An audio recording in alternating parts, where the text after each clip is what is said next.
Hello बच्चों, कैसे हैं आप लोग। मेरा नाम है अंशु और आप देख रहे हैं सक्षम कोचिंग दूर। बच्चों आज अपन करने वाले हैं चैप्टर 3 मैट्रिसेस का लेक्चर नंबर 2।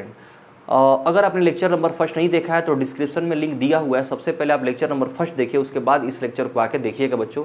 देखिए बच्चों, मैं आपको बताना चाहूँगा कि पूरा जितना भी बेसिक कॉन्सेप्ट ऑफ मैट्रिसेज है उसको मैं 2 पार्ट में किया हूँ। पहला पार्ट आप देख लीजिए, डिस्क्रिप्शन में लिंक दिया हुआ है। और ये बच्चों सेकंड लेक्चर है।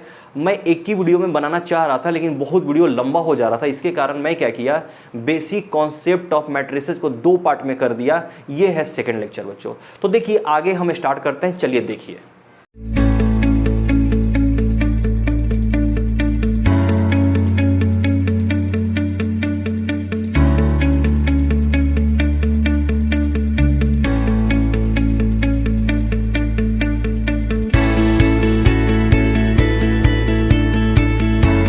देखिए बच्चों, आपके सामने क्या लिखा हुआ है, अगला टॉपिक इक्वलिटी ऑफ मैट्रिसेस, यानी कि 2 मैट्रिक्स को हम कब इक्वल बोल सकते हैं। तो देखिए बच्चों, यहां पर मैं कंडीशन लिखा हूं, 2 कंडीशन है। अगर ये दोनों कंडीशन अगर फॉलो करेगा तभी हम 2 मैट्रिक्स को इक्वल बोल सकते हैं। क्या है पहला, देखिए मैं बोलता हूं शुरू से, 2 matrices are said to be equal if, पहला केस, they have the same order. दोनों मैट्रिक्सों का ऑर्डर क्या होना चाहिए, सेम होना चाहिए बच्चों।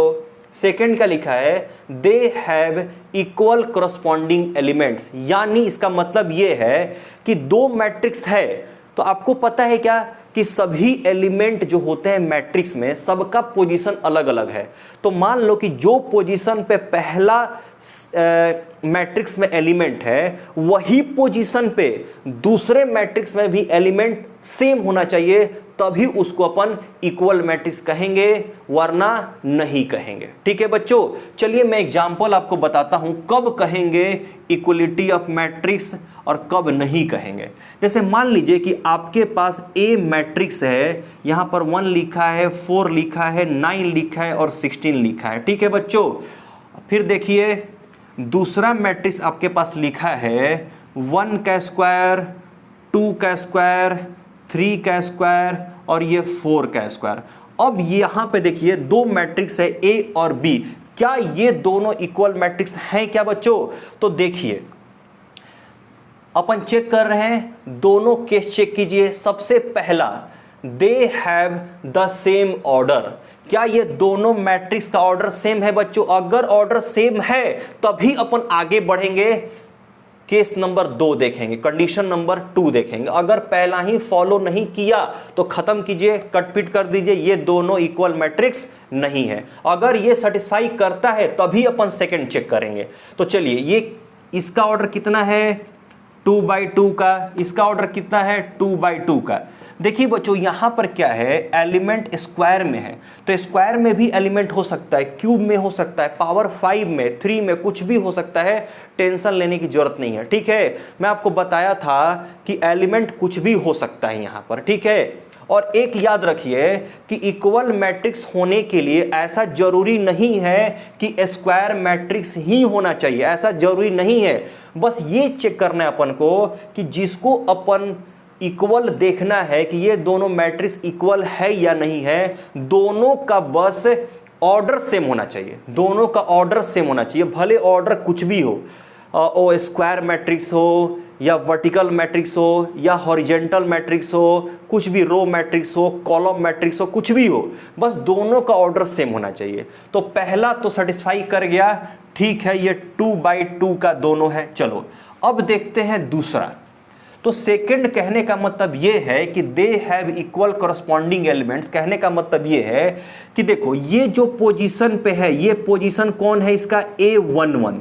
A11 जो पोजीशन है इसका भी A11 में ही देखेंगे, दोनों एलिमेंट सेम होना चाहिए। ये जैसे मान लीजिए जो पोजीशन पे है वही पोजीशन इसका भी देखेंगे, इसमें भी देखेंगे, इस मैट्रिक्स में भी पोजीशन वाइज देखेंगे। ऐसा नहीं कि मान लो कि ये पोजीशन A11 पे है जो इसका इक्वल आ रहा है A21 पे, तो ऐसा नहीं आना चाहिए, मतलब कि जो पोजीशन यहां पे है वही पोजीशन हम यहां भी देखेंगे। यही लिखा है कॉरस्पॉन्डिंग एलिमेंट्स बच्चों, ठीक है, एकदम सेम पोजीशन पे। जैसे मान लीजिए कि ये A11 पे है तो यही इसमें भी देखेंगे A11 पे ही देखेंगे। तो देखो तो A11 पे क्या है, दोनों में यहां 1 है और यहां पर 1 का स्क्वायर करोगे तो 1 ही होगा, यानी ये सेम है। अब A12 पे देखो, इस पोजीशन पे, तो इस पोजीशन पे क्या है, ये देखो ये 4 है तो 2 का स्क्वायर करोगे 4, यानी ये भी सेटिस्फाई कर रहा है। अब देखिए यहां A21, ये पोजीशन क्या है, A21 second row first column 9 है, तो जब यही पोजीशन पे देखिए A21 पे ही पोजीशन पे ही देखना है, अलग पोजीशन पे नहीं देखना है। तो यहां भी देखिए 3 का स्क्वायर 3 का स्क्वायर करेंगे तो 9 होगा। फिर देखिए इसका पोजीशन, देखिए इसका पोजीशन A22 पे पोजीशन पे देखिए, यहां भी देखिए A22 पे क्या है, 4 का स्क्वायर करेंगे तो 16 बस। तो देखो बच्चों हर एक पोजीशन पे दोनों मैट्रिक्स में एलिमेंट क्या है, सेम है, तो ये भी कंडीशन क्या हो गया, सेटिस्फाई हो गया। तो हम यहां पर लिख सकते हैं A = B मैट्रिक्स। बच्चों क्या आपको समझ में आया क्या? चलिए और मैं आपको एग्जांपल थोड़ा बताता हूं, क्वेश्चन किस टाइप से आपको पूछा जाएगा, ठीक है। मिटाऊं इसको, चलिए देखिए आपके एक्सरसाइज में क्वेश्चन किस टाइप से रहेगा मैं आपको बता रहा हूं। देखिए जैसे मान लीजिए कि आपके पास लिखा रहेगा मैट्रिक्स A = ध्यान दीजिएगा X 2 Z 3 Y 5, ऐसे लिखा रहेगा बच्चों, ठीक है। फिर लिखा रहेगा आपके पास में B = लिखा रहेगा 4 लिखा रहेगा, P लिखा रहेगा, और मान लीजिए यहाँ पर 6 लिखा रहेगा, और लिखा जा सकता है 3 लिखा जा सकता है, और यहाँ पर 8 लिखा रहेगा। ऐसा जरूर नहीं है कि वही लिखा रहेगा, मैं एग्जाम्पल आपको बता रहा हूँ कुछ भी अपने से लिख करके। और यहाँ पर 5 है, ठीक है, और बोलेगा कि ये जो है हियर A = B, मतलब कि A = B मैट्रिक्स है। तो आपको क्या करना है, X का वैल्यू फाइंड आउट करना है, Y का वैल्यू फाइंड आउट करना है, Z का वैल्यू फाइंड आउट करना है, और P का वैल्यू फाइंड आउट करना है बच्चों। तो बस देखिए ये पहले देखें कंडीशन देखना ही नहीं है, क्योंकि ये पहले से दे चुका है कि ये दोनों मैट्रिक्स क्या है, सेम है, इक्वल है। तो इसका ऑर्डर भी इक्वल हो जाएगा। देखो ऑर्डर इक्वल है, 2/3 है, और ये भी 2/3 है। तो देखो बच्चों ये पोजीशन क्या है, A11, तो A11 का एलिमेंट इसमें भी A11 में ही इक्वल रहेगा। तो देखो X = 2 आ गया। बस ऐसे ही आपसे क्वेश्चन पूछा जाएगा बच्चों। देखिए यहां पर 2 है सेकंड वाला में, फर्स्ट रो सेकंड कॉलम में 2 है, और यहां भी देखिए फर्स्ट रो सेकंड कॉलम, तो यहां P है, यहां 2 है, यानी P = 2 हो जाएगा बच्चों। सॉरी यहां पर X = 4 है, क्या है, X = 4 है। देखो ना X = 4 है बच्चों, और P = क्या होगा, 2 हो जाएगा। अब देखिए इसको, देखिए फर्स्ट रो थर्ड कॉलम में, फर्स्ट रो थर्ड कॉलम में, यानी ये एलिमेंट और ये एलिमेंट दोनों सेम हो जाएगा। तो हम कैसे लिख सकते हैं, Z = 6 हो जाएगा बच्चों, Z = 6 हो जाएगा। और देखते हैं, देखिए ये एलिमेंट दोनों सेम होगा, सेम पोजीशन, देखो 3 3 है भी। ये देखो ये वाला इसके इक्वल हो जाएगा, तो क्या हो जाएगा, Y = 8 हो जाएगा। फिर ये एलिमेंट इसका सेम है, तो देखो ये सेम है, ये सेम है, ये सेम है, ये सेम है। बस याद रखिएगा कभी भी आपके पास क्वेश्चन ऐसा दिया रहता है कि दो मैट्रिक्स इक्वल हैं, तो हमेशा याद रखिएगा कि जो पोजीशन पे एलिमेंट है वही पोजीशन का दूसरे मैट्रिक्स का एलिमेंट हमेशा इक्वल होगा, वहां से अपन एक्स वाई जेड का वैल्यू फाइंड आउट कर सकते हैं। क्या बच्चों आपको समझ में आया? चलिए बच्चों अब अपन आगे करते हैं एडिशन ऑफ मैट्रिक्स, यानी हम दो मैट्रिक्स को कैसे ऐड करते हैं। तो देखिए आपके पास दो मैट्रिक्स मैं लिखा हूं, ये A इक्वल टू और ये B इक्वल टू, ठीक है बच्चों। तो देखिए एडिशन होने के लिए एक कंडीशन है, दोनों का सेम ऑर्डर होना चाहिए, सेम ऑर्डर होना चाहिए। अगर सेम ऑर्डर है तभी हम दो मैट्रिक्स या तीन मैट्रिक्स या चार मैट्रिक्स को ऐड कर सकते हैं। अगर सेम ऑर्डर नहीं है, दोनों मैट्रिक्स का अगर ऑर्डर डिफरेंट है तो हम कभी भी ऐड नहीं कर सकते हैं बच्चों, ठीक है। और ऐड करते हैं एकदम सिंपल वे में। तो देखिए हमको क्या करना है, ये A है और ये B है, ये दोनों मैट्रिक्स को क्या करना है, ऐड करना है। A प्लस B अपन को फाइंड आउट करना है। तो आप याद कर लीजिए कि हमेशा दोनों का ऑर्डर सेम होना चाहिए। जैसे हम दो को ऐड करेंगे वैसे ही तीन को करेंगे, वैसे ही चार को करेंगे, ठीक है बच्चों। तो देखिए सबसे पहले आप चेक कीजिए इसका ऑर्डर क्या है। देखो दो रो है, 2 रो, तो 2 कॉलम कितना 3, मतलब इस मैट्रिक्स का ऑर्डर है बच्चों 2/3 का। इसका देखिए ऑर्डर क्या है, इसका ऑर्डर देखिए, इसका भी 2/3 का। तो बस यानी ये दोनों को अपन ऐड कर सकते हैं बच्चों, ये दोनों मैट्रिक्स को अपन ऐड कर सकते हैं। तो देखिए कैसे करेंगे, ध्यान दीजिए A प्लस B, तो A की जगह पे A वाला मैट्रिक्स रख देंगे 2 - 4 4 1 5 2। देखिए बच्चों कभी भी आपको मैट्रिक्स का एलिमेंट को बोलना है तो कैसे बोलोगे, पहले रो को बोलते हैं, 2 - 4 4 1 5 2 ऐसे बोलते हैं। आप कॉलम मत बोलना, 2 1 - 4 5 4 2 ऐसे नहीं बोलना है।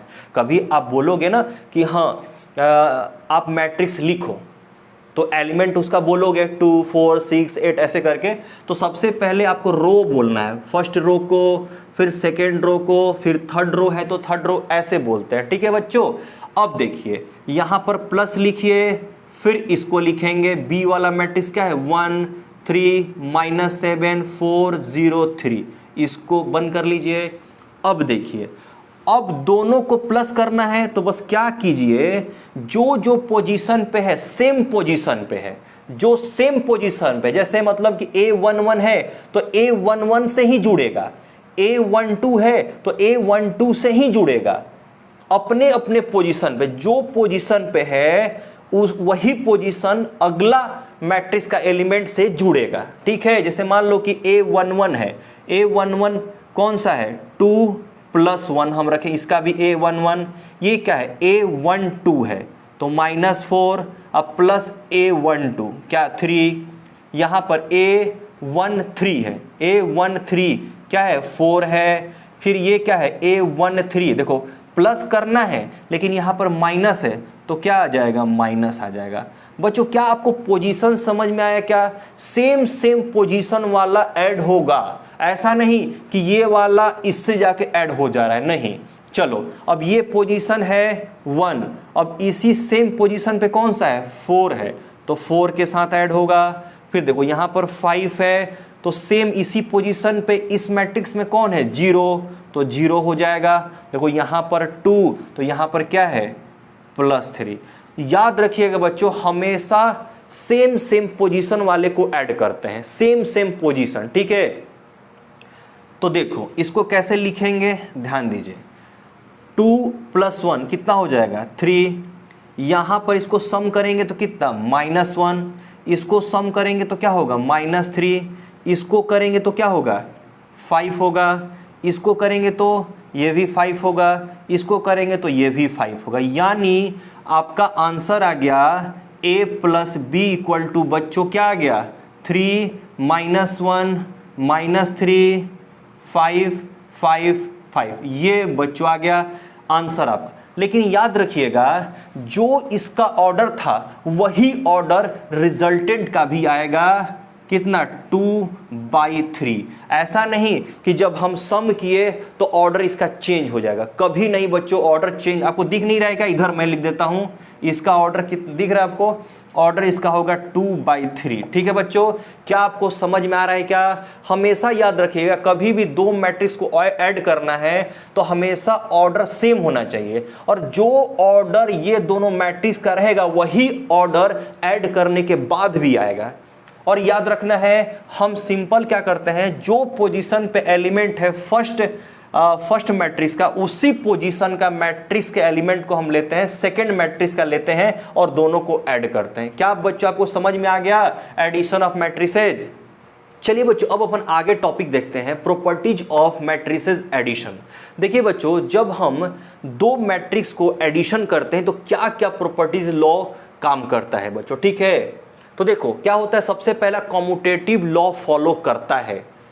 मैट्रिक्स, दो मैट्रिक्स को जब हम ऐड करते हैं तो कॉम्यूटेटिव लॉ फॉलो करता है। कॉम्यूटेटिव लॉ क्या होता है आपको पता भी होगा। मान लीजिए कि हम पहले ए मैट्रिक्स को रखें, बाद में बी को रखें और दोनों को सम करें, वही इक्वल होगा बी प्लस ए होगा बच्चों। ठीक है, पहले ए को रखेंगे, बी को बाद में रखेंगे, या पहले बी को रखिए बाद में ए को रखिए, ये क्या होगा, कॉम्यूटेटिव लॉ होता है।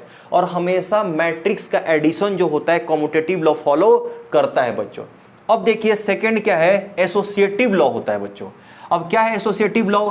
मान लीजिए हम क्या किए, हमारे पास तीन मैट्रिक्स मान लो है, तीन मैट्रिक्स है हमारे पास में, तो हम किसी एक को तो पहले जोड़ेंगे। क्या पहले हम क्या किए, ए प्लस बी को ऐड कर दिए और फिर बाद में हम सी को ऐड किए। ठीक है, मान लो कि हम ऐसे पहले ए बी को ऐड ना करके पहले हम बी सी को भी तो ऐड कर सकते हैं क्या, और फिर हम बाद में क्या किए, ए को ऐड किए। ये दोनों हमेशा इक्वल होंगे बच्चों, यानी किसी दो को आप पहले ऐड कीजिए और तीसरा को बाद में ऐड कीजिए, तो ये क्या होता है, एसोसिएटिव लॉ होता है और ये हमेशा इक्वल होता है बच्चों। तो याद रखना है कि एडिशन ऑफ मैट्रिसेस जो होता है कॉम्यूटेटिव लॉ फॉलो करता है और ये एसोसिएटिव लॉ फॉलो करता है।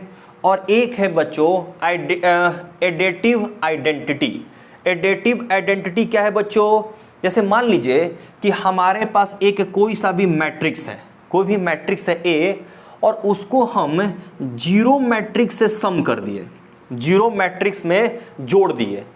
चलो, तो पहले ए मैट्रिक्स को रखो, बाद में जीरो मैट्रिक्स को रखो, या पहले आप जीरो मैट्रिक्स को रखो और बाद में ए मैट्रिक्स को रखो। दोनों को जब जोड़ोगे तो जो मैट्रिक्स था वही मैट्रिक्स आ जाएगा, मैट्रिक्स में कोई फर्क नहीं पड़ेगा। आपको पता है क्या, जीरो मैट्रिक्स अपन किसको कहते हैं, all elements are zero of matrix is called zero matrix. कोई मैट्रिक्स है जिसका एवरी एलिमेंट जीरो होना चाहिए, उसी को अपन कहते हैं जीरो मैट्रिक्स। और कोई भी मैट्रिक्स में अगर जीरो आप ऐड करोगे तो क्या होगा, वही तो मैट्रिक्स हो जाएगा क्या। चलिए आगे हम देखते हैं, आगे क्या है, ये क्या है, एडेटिव इनवर्स है बच्चों। एडेटिव इनवर्स याद रखिएगा, अगर कोई मैट्रिक्स है, ठीक है, उसमें सम करोगे उसके एडेटिव इनवर्स से, तो हमेशा क्या होता है, जीरो होता है बच्चों। एडेटिव इनवर्स पता है आपको, जैसे मान लीजिए 5 है तो 5 का एडेटिव इनवर्स मैं कहूंगा तो क्या होगा, -5 हो जाएगा। और एक होता है मल्टीप्लिकेटिव इनवर्स, पहले भी आप पढ़ चुके हैं। जैसे मान लीजिए 5 है, 5 का मल्टीप्लिकेटिव इनवर्स क्या होगा, 1/5, लेकिन 5 का एडेटिव इनवर्स क्या हो जाएगा, -5। तो अगर आपके पास मान लीजिए कोई मैट्रिक्स है, उसके एडेटिव इनवर्स में सम करते हैं तो उसका रिजल्ट हमेशा जीरो आ जाएगा बच्चों। ये आप देख लीजिए प्रॉपर्टीज ऑफ मैट्रिसेस एडिशन। चलिए बच्चों, अब अपन आगे टॉपिक देखते हैं, सब्ट्रैक्शन ऑफ टू मैट्रिसेस, यानी हम दो मैट्रिक्स को कैसे सब्ट्रैक्शन करते हैं। तो देखिए, जैसे अपन एडिशन किए थे सेम टू सेम वैसा ही यहाँ भी करना है, लेकिन यहाँ पर क्या करना है, सब्ट्रैक्शन कर देना है। तो देखिए बच्चों, यहाँ पर आपके पास एक मैट्रिक्स दिया हुआ है ए, और यहाँ पर आपके पास बी मैट्रिक्स दिया है दूसरा। तो सबसे पहले केस आपको क्या देखना है कि क्या दोनों का ऑर्डर सेम है। अगर दोनों का ऑर्डर सेम है तभी हम सब्ट्रैक्ट कर पाएंगे, वरना नहीं कर पाएंगे। क्या होना चाहिए बच्चों, केस होना चाहिए आपके पास में, यानी कंडीशन होना चाहिए। क्या होना चाहिए, सेम ऑर्डर होना चाहिए। तो क्या यहां पर सेम ऑर्डर है क्या? हाँ बच्चों, देखो यहां पर क्या है 2/3 और यहां भी 2/3, दोनों मैट्रिक्स का ऑर्डर क्या है 2/3। तो अपन को क्या फाइंड आउट करना है? a minus B. ठीक है बच्चों, तो चलिए देखिए, जैसे मान लीजिए हम a माइनस बी यहां लिख रहे हैं, तो a का मैट्रिक्स का लिख लीजिए 5 6 3 8 4 2। ठीक है बच्चों, फिर माइनस लिखेंगे b वाला 7 2 5 4 4 6। ठीक है बच्चों, चलिए देखिए अपन माइनस करते हैं, ध्यान दीजिए। और यहां भी देखिए अपने पोजीशन पे जो है ना, दूसरे मैट्रिक्स का भी अपने पोजीशन से ही माइनस होगा। ध्यान दीजिएगा, पोजीशन सेम होना चाहिए, ऐसा नहीं कि ये वाला माइनस हो जा रहा है इससे, नहीं। A11 है तो A11 से ही माइनस होगा, A12 है तो A12 से ही, A13 है तो A13 से ही, A21 है तो A21 से ही, A22 है तो A22 से, A23 है तो A23। अपना पोजीशन जो है वही पोजीशन देखना है अगले वाला में भी। ठीक है, तो चलो क्या करेंगे हम, देखो 5 माइनस 7 कर देंगे, 6 माइनस 2 कर देंगे, 3 माइनस 5 कर देंगे, 8 माइनस 4 कर देंगे, 4 माइनस 4 कर देंगे और 2 माइनस 6 कर देंगे बच्चों।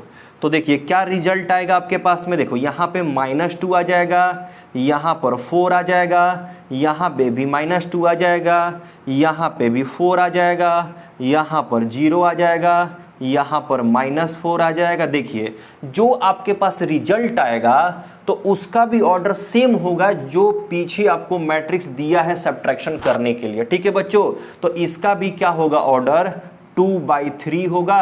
हम लिख सकते हैं a minus B equal to, बस ये मैट्रिक्स को आप लिख दीजिए -2 4 -2 4 0 -4। क्या बच्चों आपको समझ में आया क्या? ये आपका आंसर हो गया। देखिए हम यहां पर a माइनस बी किए हैं, आप b माइनस ए भी कर सकते हो। जब b माइनस ए करोगे तो पहले b को रखोगे, a को बाद में रखोगे, लेकिन याद रखिएगा कभी भी a minus B not equal to b minus A होगा, ये दोनों सेम कभी नहीं होगा। क्या ये कम्यूटेटिव लॉ फॉलो नहीं करता? चलिए अपन देखते हैं आगे। बच्चों यहां पे देखिए सब्ट्रैक्शन ऑफ मैट्रिक्स जो है, सब्ट्रैक्शन ऑफ मैट्रिसेस जो है ये कम्यूटेटिव लॉ और एसोसिएटिव लॉ फॉलो नहीं करता है बच्चों, सिर्फ और सिर्फ एडिशन ऑफ मैट्रिसेस जो है फॉलो करता है कम्यूटेटिव लॉ और एसोसिएटिव लॉ। ठीक है बच्चों, चलिए बच्चों अब अपन आगे टॉपिक देखते हैं, multiplication of matrix bye scalar. ठीक है बच्चों, देखिए आपके पास एक मैट्रिक्स रखा गया है, लिखा गया है, ये क्या है 3/3 का बच्चों, इसका ऑर्डर क्या है 3/3। आपको क्या करना है, फाइंड करना है 3a, यानी इस मैट्रिक्स को अपन को क्या करना है 3 से मल्टीप्लाई करना है। तो कैसे करते हैं, कोई मैट्रिक्स में 3 से मल्टीप्लाई या कोई भी कांस्टेंट नंबर से मल्टीप्लाई कैसे करते हैं ये अपन अभी देखेंगे। ठीक है, तो चलिए अपन को क्या करना है 3a फाइंड आउट करना है बच्चों। तो बस 3 का 3 रखो और a के जगह पे आप जो भी मैट्रिक्स है उसको रख लो जल्दी से, -1 1 6। बस इसका ऑर्डर कितना है 3/3। अब क्या करेंगे बच्चों, बस देखिए यहां पर 3 है ना, तो आप क्या कीजिए 3 जो है ना ये पूरे एलिमेंट में, कितने एलिमेंट है 9 एलिमेंट है, तो ये मैट्रिक्स के जितने एलिमेंट है सभी एलिमेंट से ये 3 क्या हो जाएगा मल्टीप्लाई हो जाएगा, वही आपका रिजल्ट हो जाएगा। हम ऐसे ही मल्टीप्लाई करते हैं कोई भी स्केलर नंबर से मैट्रिक्स में। ठीक है बच्चों, तो चलिए करते हैं 3 × 4 कितना होगा 12, 3 × -3 -9, 3 × 3 क्या होगा 9 होगा, 3 × 5 क्या होगा 15 होगा, 3 × 2 क्या होगा 6 होगा, 3 × 0 क्या होगा 0 होगा, 3 × -1 क्या होगा -3, 3 × 1 3, 3 × 6 क्या होगा बच्चों 18। ये आपका मैट्रिक्स हो जाएगा बच्चों, यही है क्या 3a बच्चों। 3a का वैल्यू यही है। और याद रखिएगा जो आपका रिजल्टेंट आएगा ना, जो पहले मैट्रिक्स का ऑर्डर था वही मैट्रिक्स का ऑर्डर रहेगा यहां भी बच्चों, ठीक है। 3/3 ऑर्डर यहां भी रहेगा। ऐसा नहीं कि मल्टीप्लाई करने के बाद में ऑर्डर चेंज हो गया, नहीं, कभी ऐसा नहीं होता है। यही क्या है 3a, तो हम लिख सकते हैं 3a इक्वल टू 12 -9 9 15 6 0 -3 3 18 और यहाँ पर हम इसका ऑर्डर लिख लेंगे 3/3। क्या बच्चों आपको समझ में आया? कोई भी कांस्टेंट नंबर से आपको मल्टीप्लाई करना रहता है मैट्रिक्स में, तो हम क्या करते हैं, उन नंबर को पूरे एलिमेंट में हम मल्टीप्लाई कर देते हैं, बस यही आपका रिजल्ट है, ठीक है। चलिए चलो बच्चों, अब अपन थोड़ा सा मल्टीप्लिकेशन का प्रॉपर्टीज देख लेते हैं, ठीक है। देखिए ये मैं बता रहा हूं आपको properties of scalar multiplication of matrix, ठीक है बच्चों। तो देखिए जैसे मान लीजिए कि आपके पास कोई एक नंबर, कोई कांस्टेंट है, उसको अगर हम मल्टीप्लाई करेंगे a प्लस बी में, जैसे ये दो मैट्रिक्स है, दोनों मैट्रिक्स को ऐड करके उसके बाद ये नंबर से मल्टीप्लाई करेंगे, तो जो भी वैल्यू आएगा आप इसको ऐसे भी कर सकते हो, इसको क्या करो, पहले दोनों से मल्टीप्लाई करो। ये कांस्टेंट जो नंबर है उसको क्या करो, आप दोनों मैट्रिक्स से मल्टीप्लाई कर लो, ए से भी और बी से भी, और उसके बाद इसको क्या करो, जोड़ दो। इसका वैल्यू और इसका वैल्यू दोनों क्या होगा बच्चों, सेम होगा। ये आपका एक प्रॉपर्टीज है। समझ आया क्या बच्चों? जैसे मान लीजिए आपके पास कोई नंबर है, कांस्टेंट नंबर, ठीक है, तो अपन को क्या करना है, इसमें मल्टीप्लाई करना है दो मैट्रिक्स में। मान लिए कि क्या किए अपन, दो मैट्रिक्स को पहले ऐड कर लिए, फिर इसको मल्टीप्लाई किए, जो भी आंसर आएगा। तो मान लीजिए हम दूसरा कंडीशन करें, तो पहले ए में क्या करो, इस नंबर को मल्टीप्लाई कर लो, फिर बी में भी इस नंबर को मल्टीप्लाई कर लो, फिर दोनों को ऐड करोगे तो दोनों क्या होगा, सेम आएगा बच्चों, ठीक है। चलिए दूसरा अपन देख लेते हैं। जैसे मान लीजिए आपके पास दो नंबर है, constant number k1 plus k2। पहले हम क्या किए, दोनों नंबर को प्लस कर दिए और उसके बाद ए मैट्रिक्स अपन मल्टीप्लाई कर लिए। जो इसका रिजल्ट आएगा, आप क्या कर सकते हो, पहले k1 को a से मल्टीप्लाई करो, फिर k2 को a से मल्टीप्लाई करो और दोनों को क्या करो, जोड़ दो। तो जो ये आंसर आएगा बच्चों, यही आंसर यहां भी आएगा। ये थोड़ा सा छोटा सा प्रॉपर्टीज था, ज़्यादा इंपॉर्टेंट नहीं है, तो आपको पता भी होगा, लेकिन अब पढ़ा रहा हूं तो सब पढ़ा रहा हूं, ठीक है, तो आप इसको भी थोड़ा देख लो। चलिए बच्चों, अब अपन आगे करते हैं मल्टीप्लिकेशन ऑफ टू मैट्रिसेस। देखिए बच्चों, हम कैसे करेंगे, दो मैट्रिक्स आपके पास दिया हुआ है, दोनों मैट्रिक्स को अपन मल्टीप्लाई कैसे करते हैं, तो चलिए अपन देखते हैं। देखिए आपके पास एक क्वेश्चन लिखा हुआ है, जैसे ये एक मैट्रिक्स है A और ये एक मैट्रिक्स है B। ये अपन को क्या करना है, यहाँ पर दोनों मैट्रिक्स को मल्टीप्लाई करना है, फाइंड क्या करना है, A इंटू बी, ठीक है बच्चों। देखिए ऐसे भी लिख सकते हैं, a डॉट बी लिखिए या a इंटू बी लिखिए, दोनों सेम है बच्चों। वो मत समझना, वेक्टर मत समझना, ये वेक्टर नहीं है, डॉट और क्रॉस दोनों अलग अलग हो जाएगा, नहीं, ये दोनों सेम है यहां पर। तो ध्यान दीजिए, सबसे पहले हम ये देखेंगे कि कब हम ये दोनों मैट्रिक्स को मल्टीप्लाई कर सकते हैं, कब कर सकते हैं। हमेशा ऐसा नहीं है कि दोनों को हम मल्टीप्लाई कर सकते हैं, नहीं। क्या करना है बच्चों, आप देखिए, पहले एलिमेंट का ध्यान पहले लिख लेते हैं। चलिए a इंटू बी अपन को फाइंड आउट करना है, तो पहले लिख दीजिए 1 -2 2 3, पहले लिख लेते हैं, फिर मैं आपको बताता हूं कि कब हम मल्टीप्लाई कर सकते हैं और कब अपन मल्टीप्लाई नहीं कर सकते हैं, और कर सकते हैं तो कैसे कर सकते हैं, क्या तरीका है करने का, ठीक है। तो चलिए ये मैं मैट्रिक्स लिखा 2/2 का है, 2/3 का नहीं है, 2/2 का है, 2 रो 2 कॉलम। ये देखिए आपके पास ये दूसरा मैट्रिक्स है, इसका क्या है, 2 रो 3 कॉलम। तो ध्यान दीजिए कब ये मल्टीप्लाई होगा, कब मल्टीप्लाई नहीं होगा, पहले ये देखेंगे, उसके बाद अपन मल्टीप्लाई करेंगे। तो ध्यान दीजिए, पहले एलिमेंट का कॉलम, ध्यान दीजिए, पहले एलिमेंट का कॉलम और दूसरे एलिमेंट का रो हमेशा सेम होना चाहिए। अगर सेम है तभी हम ये दोनों मैट्रिक्स को मल्टीप्लाई कर सकते हैं, अगर सेम नहीं है तो हम मल्टीप्लाई नहीं कर सकते हैं, ठीक है बच्चों। समझ में आया क्या क्या कंडीशन बनेगा, ध्यान दीजिएगा। कंडीशन बनेगा फर्स्ट मैट्रिक्स का, फर्स्ट मैट्रिक्स का क्या होना चाहिए, कॉलम होना चाहिए, और सेकेंड मैट्रिक्स का रो क्या होना चाहिए, दोनों सेम होना चाहिए, तभी हम मल्टीप्लाई कर सकते हैं। अगर सेम नहीं है तो हम मल्टीप्लाई नहीं कर सकते। ध्यान दो, ये फर्स्ट मैट्रिक्स का कॉलम जो बाद में है और इसका रो जब फर्स्ट में है, यानी ये दोनों सेम होना चाहिए, इसका कॉलम इसका रो अगर सेम है तभी हम मल्टीप्लाई कर सकते हैं, अगर सेम नहीं है तो हम मल्टीप्लाई नहीं कर पाएंगे। ठीक है बच्चों, चलिए अगर मान लीजिए कि यहां पर दोनों सेम आ जाता है, तो सेम आ जाएगा तो समझ में आ जाएगा ये दोनों मल्टीप्लाई होगा, लेकिन मल्टीप्लाई होने के बाद में जो रिजल्ट आएगा उसका मैट्रिक्स का ऑर्डर क्या बनेगा, समझ जाइए।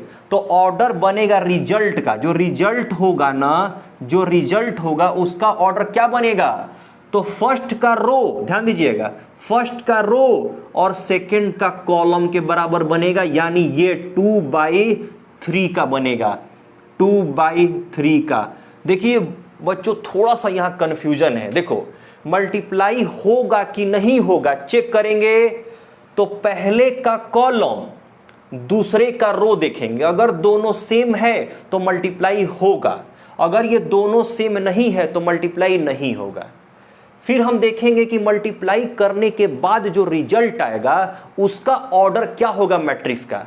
तो ध्यान दीजिए, पहले मैट्रिक्स का हम रो देखेंगे और दूसरे का कॉलम देखेंगे, वही ऑर्डर बन जाएगा। ठीक है बच्चों, देखो ये अंदर अंदर वाला जो है मल्टीप्लाई होगा कि नहीं होगा ये बताता है अंदर अंदर वाला, और बाहर बाहर वाला बताता है कि जो रिजल्ट आएगा उसका ऑर्डर होगा ये 2/3 का। तो समझ में आ गया कि आपके पास जो मैट्रिक्स आएगा ये दोनों को मल्टीप्लाई करने के बाद में उसका ऑर्डर क्या होगा, 2/3 का होगा। ठीक है बच्चों, ये तो समझ में आएगा, समझ में आ गया कि हमने किस कंडीशन पर देखा कि मल्टीप्लाई होगा, और जो मल्टीप्लाई होगा उसका रिजल्ट जो आएगा उसका ऑर्डर क्या होगा। दो चीज हमने देख लिया, अब हम मल्टीप्लाई करते हैं, कैसे करते हैं ये देखते हैं। ध्यान दीजिए,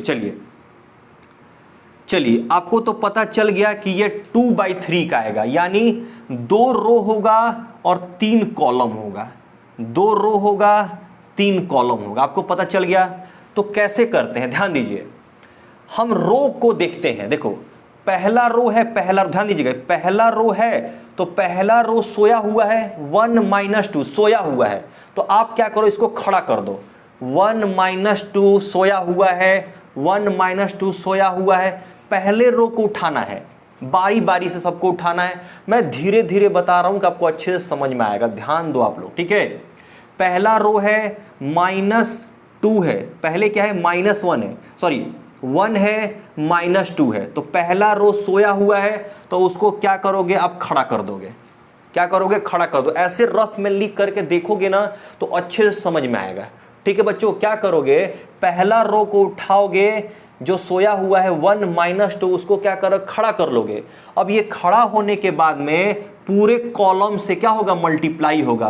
पहला कॉलम देखो, इसका रो इसका कॉलम, ध्यान दीजिएगा, इसका रो को उठाना है और इसके कॉलम से मल्टीप्लाई करना है। तो सबसे पहले हम क्या करेंगे, फर्स्ट कॉलम से करेंगे। तो देखो कैसे करते हैं, ये 1 × 1 करेंगे, ध्यान दो, 1 × 1, फिर प्लस हो जाएगा, फिर -2 × 2 करेंगे, -2 × 2, बस ये पहला कॉलम कंप्लीट हो गया। तो अब इसी को हम क्या करेंगे, दूसरे कॉलम में करेंगे, लेकिन इसको अलग लिखेंगे। ध्यान आ रहा है क्या, देखो 1 - 2 सोया हुआ है, इसको खड़ा कर लिए। हम इसको भी करेंगे, पहले हम इसको कर रहे हैं, फर्स्ट रो को कर रहे हैं। तो फर्स्ट रो सोया हुआ है, 1 - 2 सोया हुआ है, तो इसको खड़ा कर लिए। अब इसको हम मल्टीप्लाई करेंगे कॉलम में, पहले कॉलम में, फिर दूसरे कॉलम में, फिर तीसरे कॉलम में, और तीनों को अलग अलग लिखेंगे। ऐसा नहीं कि सबको एक साथ मल्टीप्लाई करके प्लस कर देंगे। तो देखो हमने क्या किया, इसको पहले इससे मल्टीप्लाई करके यहां रखा। देखो 1 को 1 से मल्टीप्लाई किया, -2 को 2 से, इसका काम खत्म। अब सेकंड कॉलम से करेंगे तो सेकंड कॉलम में लिखेंगे। देखो 1 को 2 से, तो 1 × 2 प्लस -2 इंटू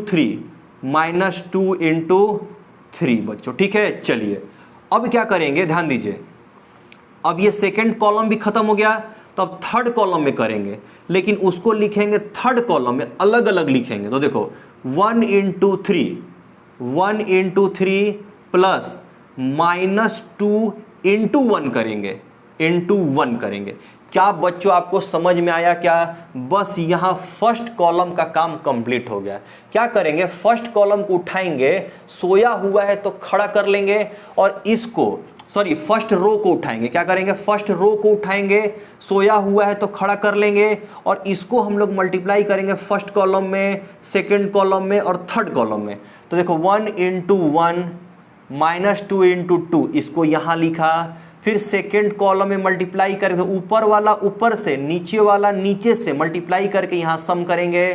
फिर थर्ड कॉलम में ऊपर वाला ऊपर से, नीचे वाला नीचे से, फिर यहां रखेंगे। चलो इसका कंप्लीट हो गया। अगर और कॉलम रहता तो और हम मल्टीप्लाई करके लिखते जाते हैं यहां पर सम में, ठीक है।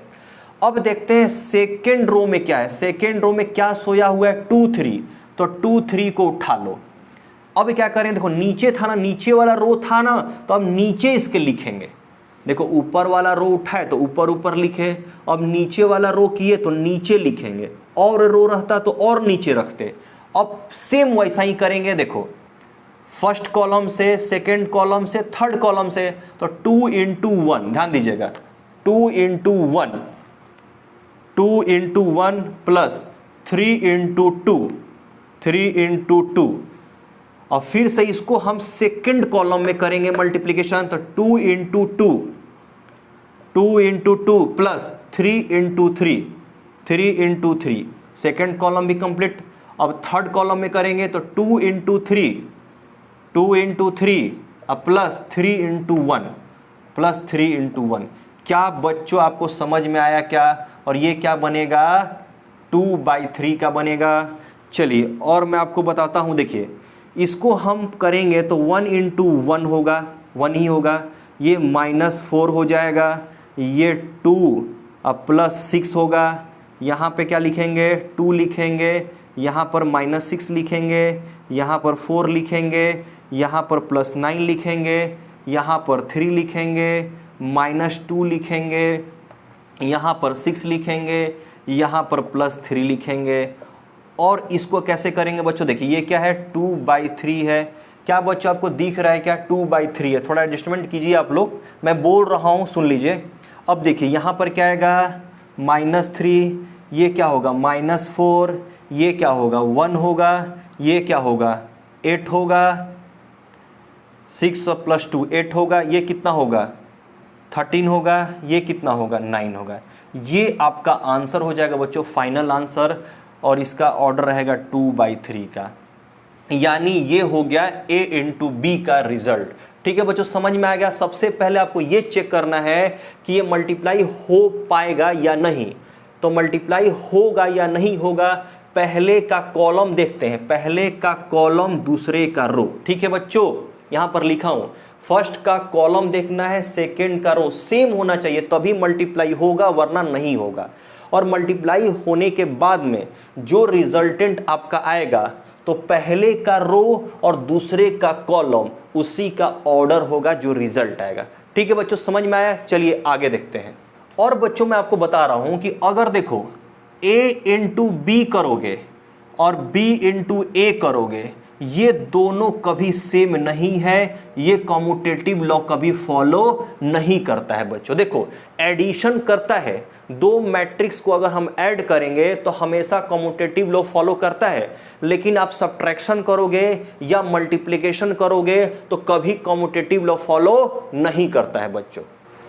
चलिए बच्चों, अब अपन आगे टॉपिक देखते हैं, ट्रांसपोज ऑफ मैट्रिक्स। क्या होता है बच्चों ट्रांसपोज ऑफ मैट्रिक्स और कैसे अपन करते हैं? देखिए क्वेश्चन में बहुत ज़्यादा ये पूछा जाता है और बहुत ज़्यादा इंपॉर्टेंट है। ठीक है बच्चों, देखिए ये क्या है, आपके पास एक मैट्रिक्स दिया है जो कि A से रिप्रेजेंट किए हैं अपन, और इसका ऑर्डर है 2/3। ऐसे ही आपके पास क्वेश्चन दिया रहेगा, एक मैट्रिक्स दिया रहेगा, बोलेगा फाइंड ट्रांसपोज ऑफ ए बच्चों। तो हम कैसे करते हैं, कैसे फाइंड आउट करते हैं ट्रांसपोज ऑफ ए? तो सबसे पहले आप देखिए इसको हम रिप्रेजेंट कैसे करते हैं, ट्रांसपोज ऑफ ए। जैसे मान लीजिए हम ए का ट्रांसपोज फाइंड आउट कर रहे हैं, तो आपको क्या करना है, बस ए के ऊपर डैश लिख दीजिए या इसी को हम ए के ऊपर टी लिखते हैं, ये दोनों एक ही है। ये मतलब इसका मतलब है ट्रांसपोज ऑफ ए, इसका मतलब है ट्रांसपोज ऑफ ए। ठीक है बच्चों, जैसे मान लीजिए आपके पास बी लिखा हुआ है कोई मैट्रिक्स और मैं बोलूंगा कि फाइंड आउट करो ट्रांसपोज ऑफ बी, तो आप क्या करोगे, बी के ऊपर डैश लिख दोगे या इसी को बी के ऊपर टी लिख दोगे। कहीं भी बी के ऊपर टी या बी के ऊपर डैश लिखा है यानी ये क्या लिखा हुआ है, transpose of B, transpose of B. ठीक है बच्चों, हम ट्रांसपोज ऑफ ए को रिप्रेजेंट ऐसे करते हैं, ए के ऊपर डैश लिखते हैं, नहीं तो ए के ऊपर टी लिखते हैं। इसका मतलब ये है कि ये जो मैट्रिक्स है इसको क्या करना है, अपन को ट्रांसपोज करना है। तो ट्रांसपोज कैसे करते हैं बच्चों, एकदम टफ नहीं है। क्या करना है आपको, रो को कॉलम में चेंज कर देना है, रो को कॉलम में चेंज कर देना है या कॉलम को रो में चेंज करना है, एक ही कुछ भी करना है, दोनों मत कर देना। ठीक है, तो चलो देखो कैसे करते हैं अपन, ध्यान दीजिए। ये फर्स्ट रो है, फर्स्ट रो 1 2 3, ये सोया है ना, तो इसको क्या करो, खड़ा कर लो। ये क्या है, फर्स्ट कॉलम है, तो इसको क्या करो, फर्स्ट, सॉरी ये क्या लिखा है, फर्स्ट रो में है, फर्स्ट कॉलम में नहीं है, फर्स्ट रो में है।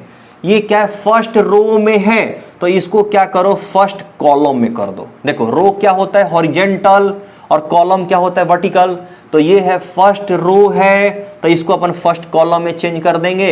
ये सोया हुआ है तो इसको खड़ा कर लो। अब सेकेंड रो है ना, तो इसको सेकेंड कॉलम बना दो। बस यही आपका क्या हो गया, ट्रांसपोज ऑफ मैट्रिक्स हो गया बच्चों। इसका ऑर्डर भी चेंज हो जाएगा, 3/2 हो जाएगा बच्चों। क्या आपको समझ में आया क्या? चलिए और अपन थोड़ा सा देख लेते हैं। जैसे मान लीजिए आपके पास बी दिया हुआ है, कोई मैट्रिक्स दिया हुआ है, मान लीजिए 2 दिया है, 4 दिया है, 6 दिया है, 8 दिया है, 5 दिया है, 0 दिया है। मान लीजिए आपके पास एक मैट्रिक्स है और आपको क्या करना है, फाइंड करना है इसका क्या, ट्रांसपोज ऑफ बी। देखो कैसे लिखेंगे इसको, 1 2 3, 3 रो है, कॉलम कितना, 1 2 कॉलम है, तो 2। देखो क्या करना है अपन को, फाइंड बी डैश और बी टी फाइंड आउट करना है। ध्यान दीजिए, बी डैश कहिए या बी टी कहिए, क्या है ये, ट्रांसपोज ऑफ बी है।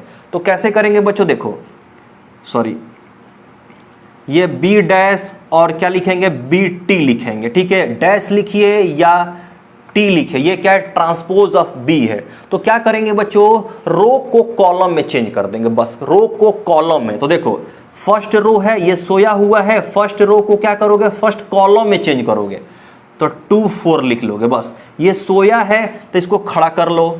अब उसके बाद क्या है, सेकेंड रो है, सोया है 6 8, तो इसको भी खड़ा कर लो। फिर उसके बाद थर्ड रो क्या है, 5 0, तो इसको भी खड़ा कर लो, 5 0। बस ये आपका हो गया और इसका ऑर्डर भी क्या होगा, चेंज हो जाएगा, 2/3 हो जाएगा बच्चों। यही है ट्रांसपोज ऑफ मैट्रिक्स बच्चों। क्या आपको समझ में आया? तो चलिए देखिए हम यहां पर थोड़ा सा इसका प्रॉपर्टीज देख लेते हैं। ठीक है बच्चों, यहां पर प्रॉपर्टीज देख लेते हैं। देखिए अगर मान लीजिए कि आपके पास कोई मैट्रिक्स है ए, उसको 2 बार ट्रांसपोज अगर कर दिया, जैसे मान लीजिए कि एक डैश लिखा है, मतलब कि एक बार ट्रांसपोज कीजिए, उसको फिर डबल अगर ट्रांसपोज कर देंगे तो वही ए के बराबर ही आ जाएगा बच्चों। ये एक प्रॉपर्टीज है। ठीक है, क्वेश्चन आएगा, इसी के बेस पे क्वेश्चन आएगा। आप देख लीजिए क्या है, पहला प्रॉपर्टीज क्या है बच्चों, अगर आपके पास कोई एक मैट्रिक्स दिया है, उसको एक बार ट्रांसपोज करो, फिर उसको दोबारा ट्रांसपोज करो, तो जो पहले मैट्रिक्स था ना एकदम सेम हो जाएगा, वही मैट्रिक्स आ जाएगा। ठीक है, पहला समझ में आ गया। अब देखिए दूसरा क्या फॉलो करता है कि 2 मैट्रिक्स आपके पास दिया हुआ है, दोनों मैट्रिक्स को पहले सम कर दो और ट्रांसपोज कर दो। जो इसका रिजल्ट आएगा तो क्या आएगा, दूसरा रिजल्ट क्या आएगा, अगर मान लो कि दोनों को पहले ट्रांसपोज कर दो और फिर दोनों को जोड़ दो, तो इसका रिजल्ट और इसका रिजल्ट दोनों क्या होगा, हमेशा इक्वल होगा बच्चों। अब देखिए मल्टीप्लिकेशन में, जैसे मान लीजिए कि 2 मैट्रिक्स के आपके पास ए और बी, दोनों को क्या करो, पहले मल्टीप्लाई कर दो, और फिर ट्रांसपोज कर दो। पहले क्या किया, ए बी को मल्टीप्लाई किया, ट्रांसपोज कर दिया, यानी ए को पहले रखेंगे बी को बाद में, मल्टीप्लाई करके उसका ट्रांसपोज करेंगे, जो इसका रिजल्ट आएगा उसका उतना ही इसका भी आएगा। इसमें क्या करना है अपन को, दोनों को ट्रांसपोज कर देना है, लेकिन पहले क्या रखना है, बी डैश को रखना है, पहले बी डैश को रखना है, ए डैश को बाद में रखना है। ये दोनों हमेशा इक्वल होंगे। चलिए अगला अपन देखते हैं। जैसे मान लीजिए आपके पास एक मैट्रिक्स है, कोई कांस्टेंट नंबर से आप मल्टीप्लाई करके ट्रांसपोज करो, या उसी को पहले ट्रांसपोज कर दो फिर के से मल्टीप्लाई करो, कोई भी कांस्टेंट नंबर से मल्टीप्लाई करो, हमेशा दोनों क्या होगा, रिजल्ट इक्वल होगा। क्या बच्चों ये प्रॉपर्टीज आपको समझ में आया क्या? देखो ये थोड़ा सा ज्यादा देख लीजिए, थोड़ा सा अलग टाइप का है, ठीक है। ये दोनों को मल्टीप्लाई करके ट्रांसपोज करो, या दोनों को ट्रांसपोज कर दो पहले और मल्टीप्लाई करो, या मल्टीप्लाई करो लेकिन बी को पहले रखना है और ए को बाद में, और इसमें ए को पहले बी को बाद में। अगर मान लो कि बी को पहले रखते ए को बाद में, तो यहां पे क्या करना पड़ता, ए को पहले रखना पड़ता बी को बाद में। क्या बच्चों समझ में आया क्या? तो चलिए आगे अपन देखते हैं। चलिए बच्चों अब अपन आगे टॉपिक देखते हैं, सिमेट्रिक मैट्रिक्स किसको कहते हैं। देखिए आपके सामने लिखा हुआ है सिमेट्रिक मैट्रिक्स। जैसे एक एग्जांपल मैं कराता हूं आपको। जैसे मान लीजिए आपके पास एक मैट्रिक्स दिया हुआ है, ये कितने बाई कितने का है, 2/2 का। इस मैट्रिक्स का ऑर्डर क्या है, 2/2 है। तो क्या ये मैट्रिक्स सिमेट्रिक मैट्रिक्स है या नहीं है, ऐसे पूछा जाता है। प्रूफ करना रहता है कि आपके पास कोई मैट्रिक्स ए है तो प्रूफ करो कि ये मैट्रिक्स जो है सिमेट्रिक मैट्रिक्स है। तो हम किसको सिमेट्रिक मैट्रिक्स कहते हैं, ठीक है। जैसे मान लीजिए कि आपके पास कोई ए मैट्रिक्स दिया हुआ है और ये मैट्रिक्स को आप ट्रांसपोज करो, क्या करोगे, ट्रांसपोज करोगे, तो ये जो पहले मैट्रिक्स था उसी मैट्रिक्स के अगर बराबर आ गया, इक्वल आ गया, तो समझ जाना है कि ये मैट्रिक्स जो है क्या है, सिमेट्रिक मैट्रिक्स है। हमेशा आपको क्या करना पड़ेगा, ट्रांसपोज ही करना पड़ेगा।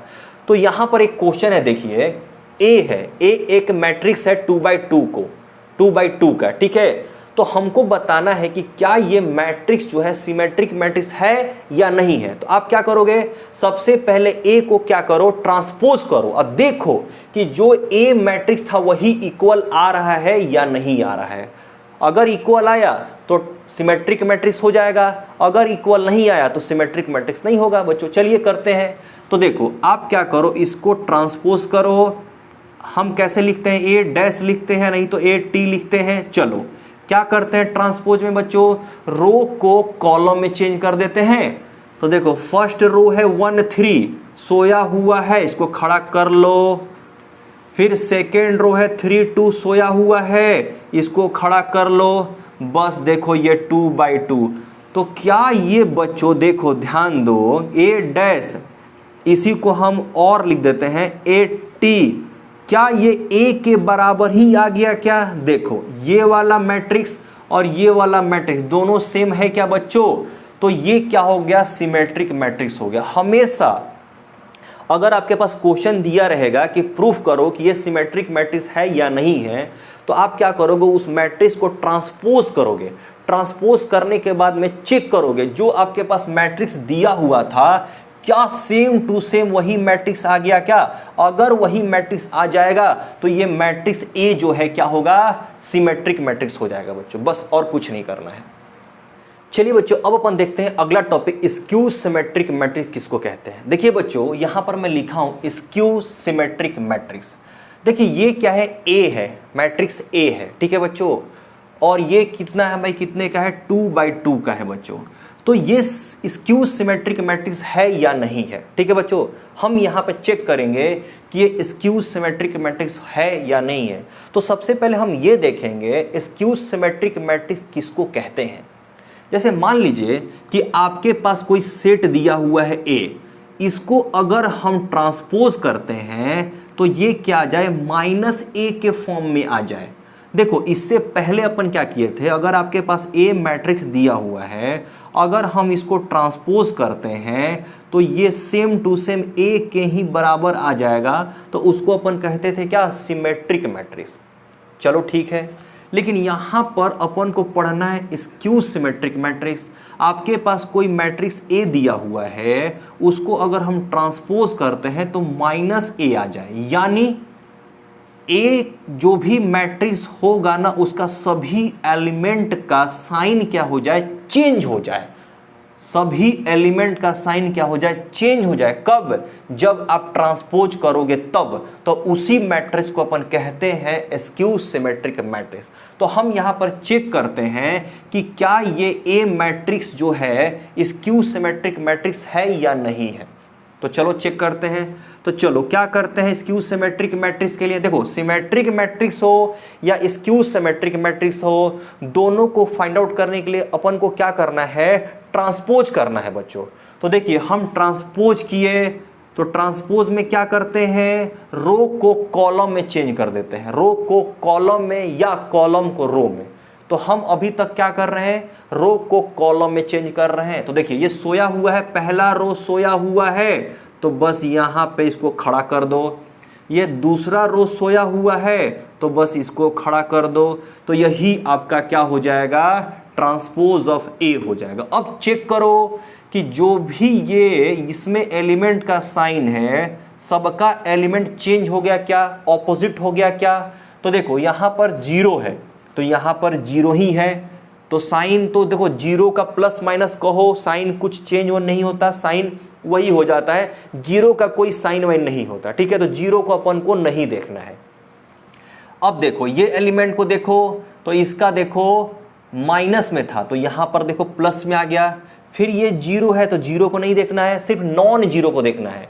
यहां पर देखिए प्लस था, यहां पर माइनस हो गया, यानी सब एलिमेंट का साइन क्या हो गया, चेंज हो गया। तो क्या हो गया, ए इज